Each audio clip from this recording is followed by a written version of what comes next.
Сайн байна уу? Ойн газрын виртуал хөтлөгч байна. Энэ удаа та бүхэнд хэрхэн ойн мэргэжлийн байгууллагын тусгай зөвшөөрөл авах талаар мэдээлэл хүргэх болоо.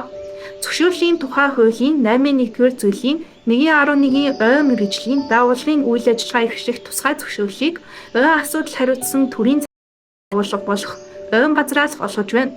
Байгууллага орчин аялал жуулчлалын сайдын 2023 оны 9-р сарын 1-ний өдрийн А428-р тушаал ойн мэргэжлийн байгууллагын ажиллах журмын дагуу ойн тооцоолог, ойн зохион байгуулалт хийх, ойн хөнөөлж шавьж, өвчний судалгаа хийх, тэтгэртэй тэмцэх, ойд арчилгаа цэвэрлэгээ хийх, ойн дагалт баялагийг хамгаалах, ойн дагалт баялагийг ашиглах, мод үржүүлэх ойжуулах, ойг нөхөн сэргээх, ойд үйлдвэрлэлийн ашиглалт явуулах гэсэн үндсэн 7 чиглэлээр тусгай зөвшөөрлийг 5 жилийн хугацаатай шинээр олгох боломж сонголт хийж байна.